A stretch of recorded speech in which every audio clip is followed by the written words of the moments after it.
Assalamualaikum warahmatullahi wabarakatuh. Perkenalkan, nama saya Ahmad Hadi Agung Sarwono, dengan NIM akhir 1406. Di sini saya akan menjelaskan secara bertahap mengenai klasifikasi kategori kualitas udara di DKI Jakarta pada tahun 2023 menggunakan algoritma KNN. Yang pertama, apa sih itu ISPU? ISPU adalah singkatan dari Indeks Standar Pencemar Udara. ISPU adalah angka yang menggambarkan kondisi mutu udara di suatu lokasi pada waktu tertentu, yang dihitung dari konsentrasi beberapa polutan udara.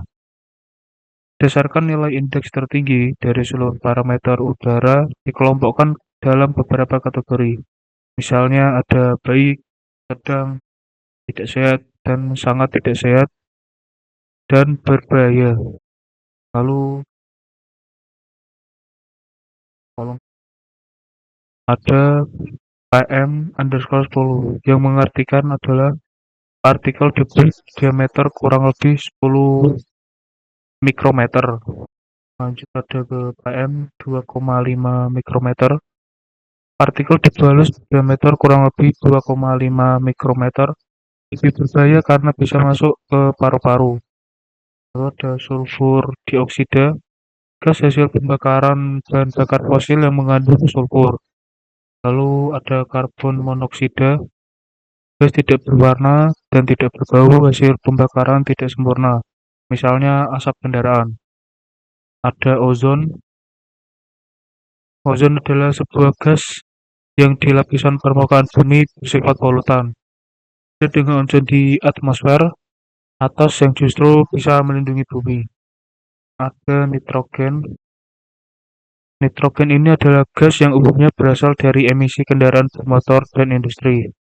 Lalu di sini juga ada kolom kategori yang dimana melabelkan kualitas udara yang ingin diprediksi. Contohnya ada baik, sedang, tidak sehat, dan lain-lain. Oke, langsung ke penjelasan coding. Pertama ini ada bagian import.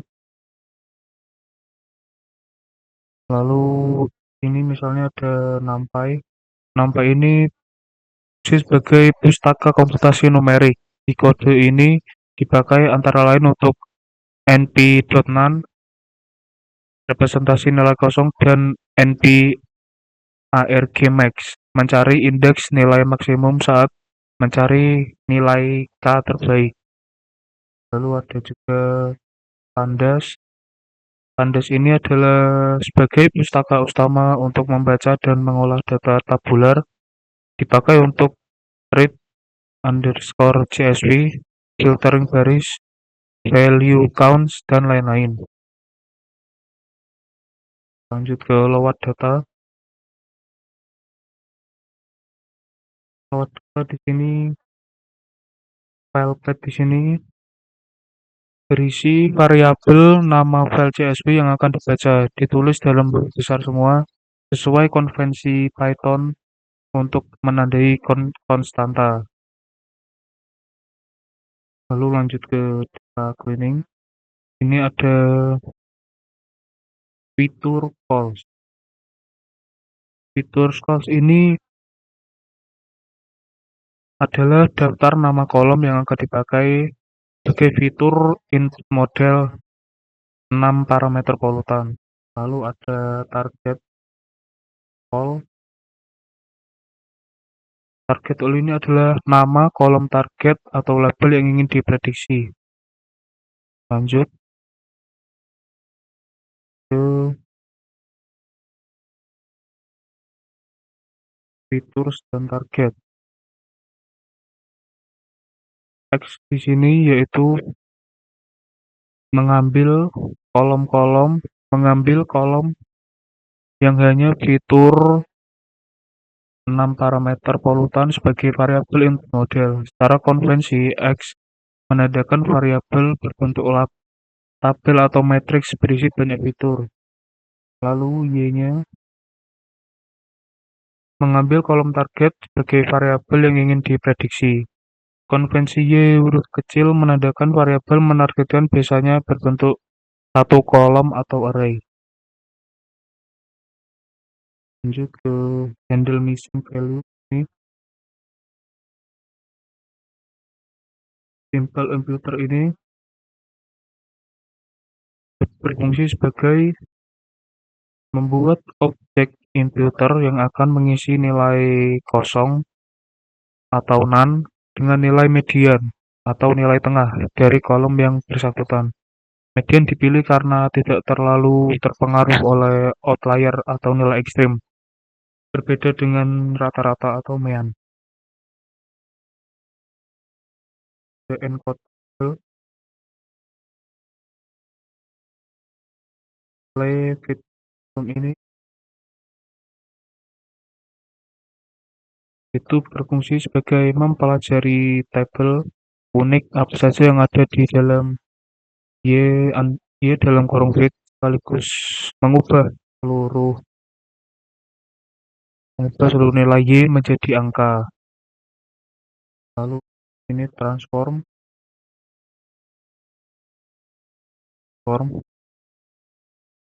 ini fungsi mengubah label yang asli menjadi kode angkanya. Dipakai di sini hanya untuk mencetak tabel mapping agar mudah dibaca. Lanjut retest kode ini.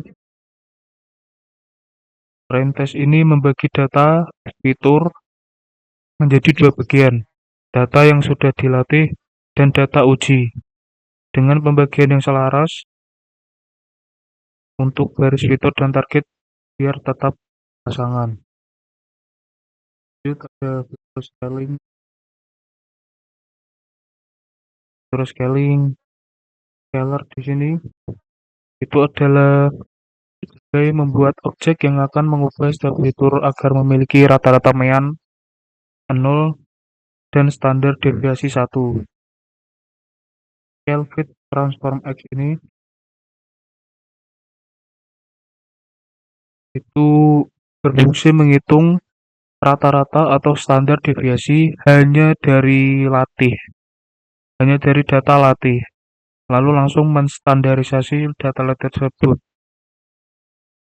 Alasan scaling dibutuhkan adalah untuk KNN, algoritma ini menghitung jarak antar titik data fitur dengan skala nilai besar, misalnya PM10, puluhan sampai ratusan akan mendominasi perhitungan jarak dibanding fitur secara kecil, misalnya CO. Walau keduanya belum tentu sama, pentingnya secara substansi. Ada mencari data terbaik. Ini K-range. K-range ini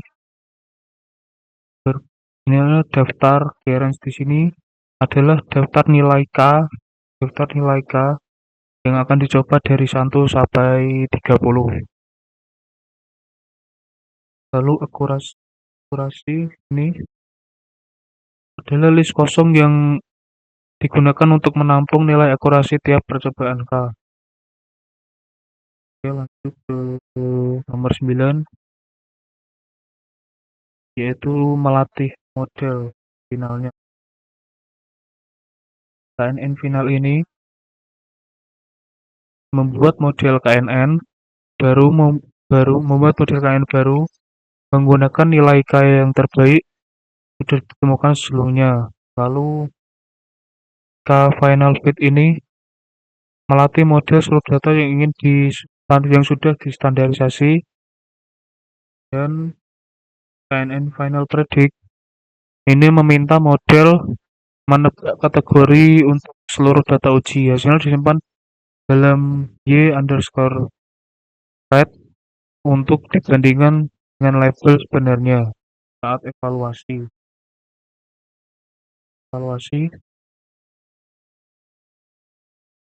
Akurasi skor ini menghitung persentase prediksi yang tepat dibandingkan label sebelumnya.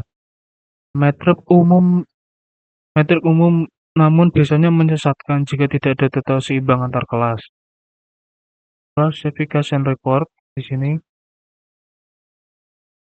Itu menghasilkan ringkasan precision, recall, dan F1 score untuk tiap kategori secara terpisah. Oke, lanjut. Ini ada contoh prediksinya juga. Contoh data ini membuat satu baris data baru secara manual. Di sini nilai contoh untuk keenam parameter polutan. Dibungkus sebagai data frame satu barisan agar formatnya konsisten dengan data latih. Oke, mungkin saja. Kita tunggu hasilnya. Oke, di sini hasilnya sudah keluar. Di sini terlihat akurasi model KNN-nya ada di 0,9 sekian. Di sini juga ada classification report-nya. Ini angkanya precision, recall, event score, dan support. Ada di sini. Dan ini adalah confusion matrix-nya.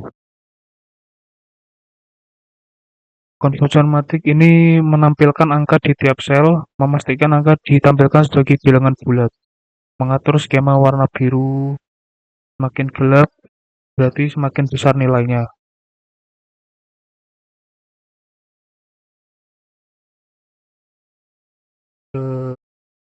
Varian nilai K terbaiknya ada di 7. Ini hasilnya.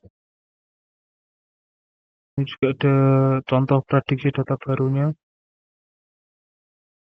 Dan prediksinya di sini menunjukkan kualitas udaranya berada di kategori sedang. Oke, mungkin sekian video dari saya. Jika ada kata-kata yang kurang berkenan, mohon dimaafkan. Wassalamualaikum warahmatullahi wabarakatuh.